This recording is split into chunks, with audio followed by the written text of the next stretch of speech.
So for some of you, the month of May is going to be about really manifesting what you want, because where you are is the Nine of Crystals, which is a very secure place to be. She indicates being, in a woman in her power. She's living a really good life.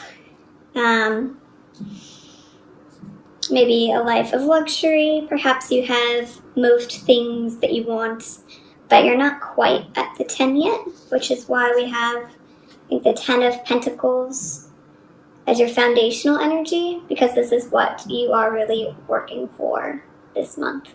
Whether that is security in your relationship or security, like financial security, it's something you are really building on this month for yourself.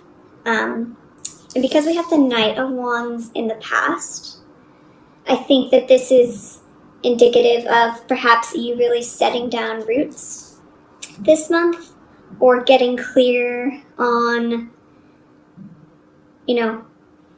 where you do want to set up roots. Because the Knight of Wands is a little bit of a flighty energy. It can also be one of the travel cards. So perhaps in your past you've been moving around a lot, or you haven't really figured out where your place in the world is or where you want it to be.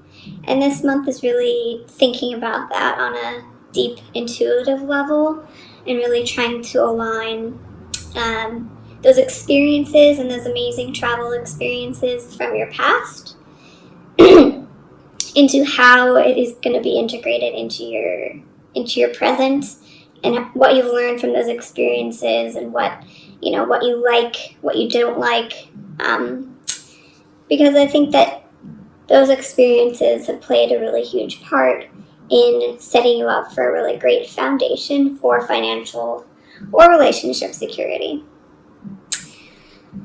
And in the present, we have the Queen of Cups, and in the future, we have the Moon.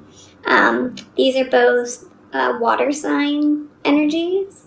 Can also be just more about like your intuition. The Moon and the Queen of Cups are quite closely linked.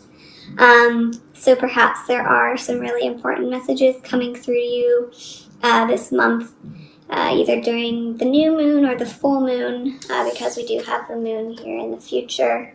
There could be some important messages coming through, so pay close attention during those times, during the new moon and the full moon during the month of May, to see if there are any important messages coming through. I'm just going to pull some clarifiers. What does Aquarius need to know about the Queen of Cups in the present? What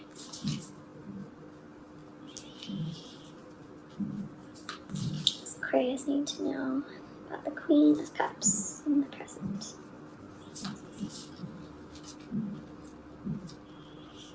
The Knight of Swords. So the Knight of Swords is a little bit more of an aggressive energy. So I think given the Queen of Cups and the Knight of Swords, you could be entering the month of May feeling a little bit conflicted internally.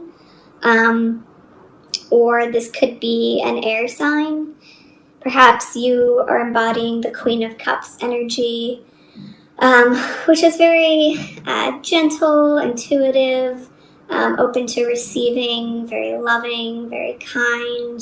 And the Knight of Swords is kind of, let's get things done. A little bit brazen, can be a little bit impulsive as well. So if someone is coming to you in that kind of way and it's really putting you off, just kind of, observe that energy, or communicate to them that, their approach isn't really working for you. Because there are two knights here, you could also be deciding between two different partners, an air sign or a fire sign. You could be having two suitors. The Queen of Cups is also she's known as the more beautiful court card.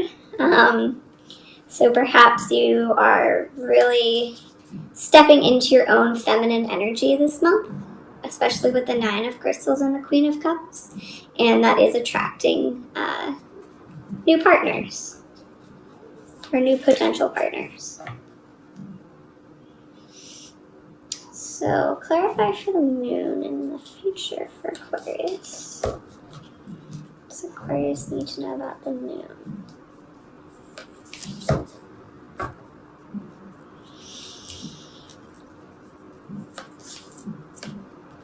Transformation.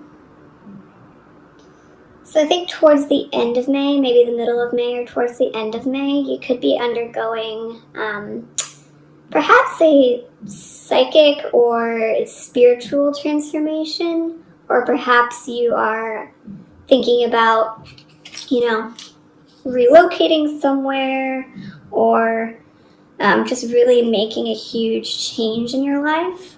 I think that this month in May, the lunar energies are going to be very important to you, either during the full moon or the new moon, because it's showing that this moon energy is going to be extremely transformative.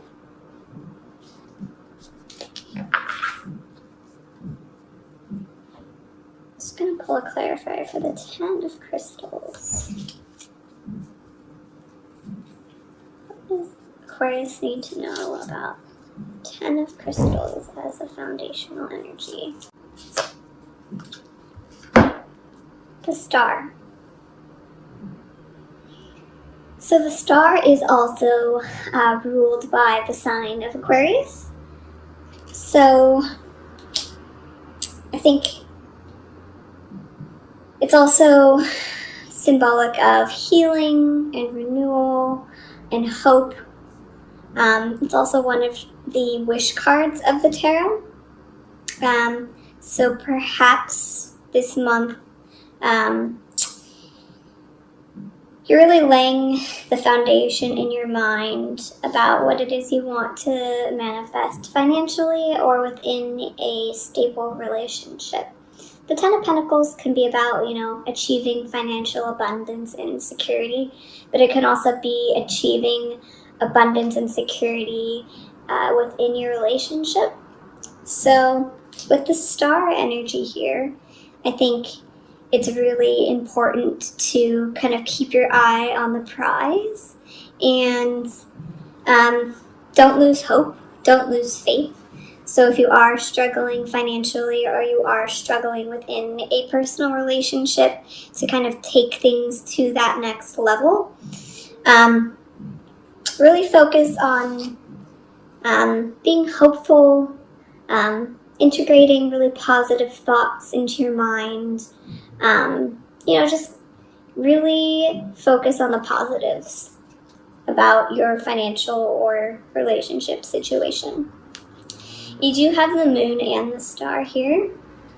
So I would say just listen to your intuition a lot this month. You may be going through some transformation, some personal transformation or transformation in your love life. So just observe what that means for you. So what shamanic healing card do you have for sign of Aquarius for May 2018?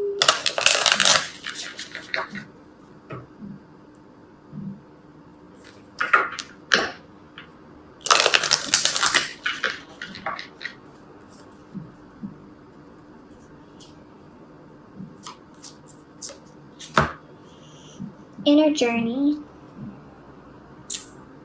So perhaps this May you are really going to be going on an inner journey, a transformative inner journey. This could be related to travel. You could be doing some travel this month that's going to be really beneficial for you and your own personal growth. So if there is an opportunity that presents itself to travel, I definitely recommend it. And if you aren't physically traveling, and it's more of an inner journey, an inner travel this month, I invite you to get out a journal and really document and think about and tap into your intuition about what messages are coming up for you. So, inner journey. Not all those who wander are lost.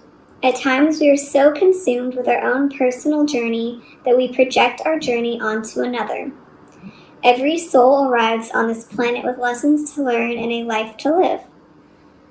For as many souls that are out there, there are also that many different journeys.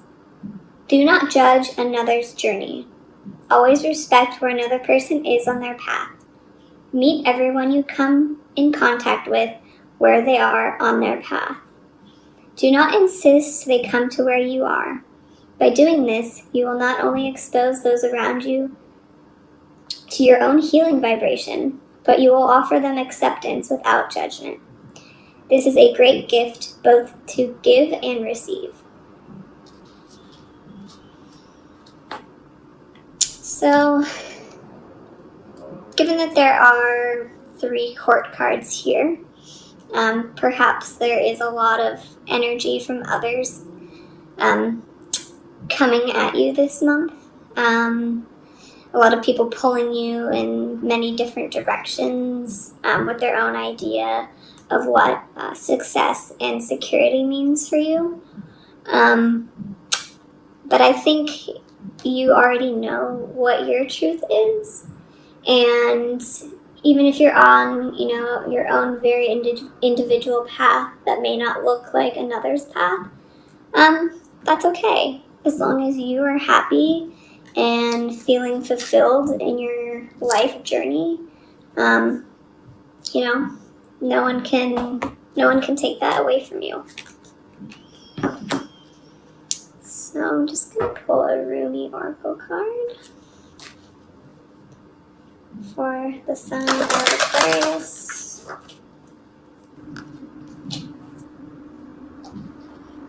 Number 24.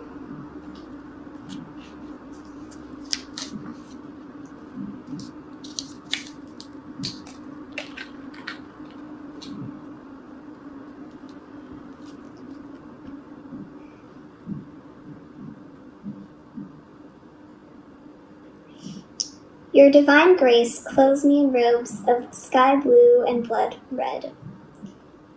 As a shimmering galaxy of compassion within the field of which no being is excluded, the darkness of night is illuminated, and all creatures are bathed in a fine golden hue of your presence. There is only beauty beheld now, for there is nothing that not of your artistry, your divine hand, and generous with its grace. Is it difficult to see your magnificence? Without a mirror the size of a galaxy, how could you possibly witness all that you are? You must catch glimpses of your truth now and then, but if you could see yourself as how I see you in all your glorious fullness of being. You are swathed in robes of grace, so light and freeing that they do not weigh you down, yet so luscious and full that you cannot help to stir the movement of your creation as you stepped this way and that. You might live life rather differently, should you realize that you are not worthy of grace, but actually dripping with it, saturated with divine presence, so rich it leaks out of you and causes sunlight to pool at your holy feet. Yes, you are resplendent with holiness and sanctity.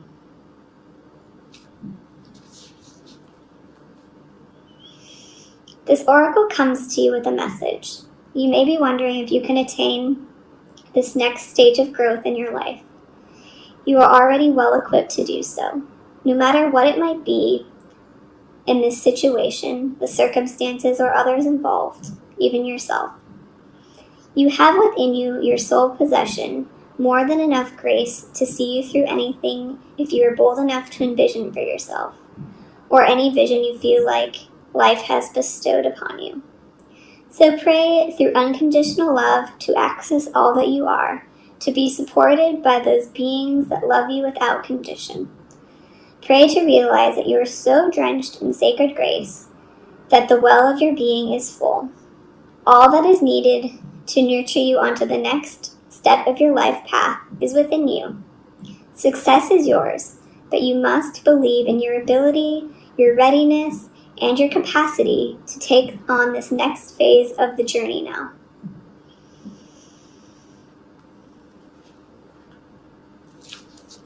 So, I think this may, just based on the tarot reading, if you're an entrepreneur, if that resonates with you, or you are self-employed, perhaps you're really ready to take the next step in your business, and, really manifest and create your vision this month. But right now is a time to, this may just kind of be focusing a little bit more inward about what it is you want success to look like for you. Whether it's in love, or whether it's in, self-employment, or even in your own job. If you do work for a company or an organization, just take some time this month to really kind of reflect on what success means to you. Can you envision yourself as being successful and fulfilled emotionally as well as materially? And what does that vision look like for you? It doesn't have to look like what society has told you it needs to look like. It doesn't need to look like what your parents told you it needs to look like. But what does that really look like for you personally? What do you value? Do you value freedom? Do you value material security? Do you value being able to travel a lot? Do you value stability? What are the things that will bring you happiness and joy and a feeling of completion?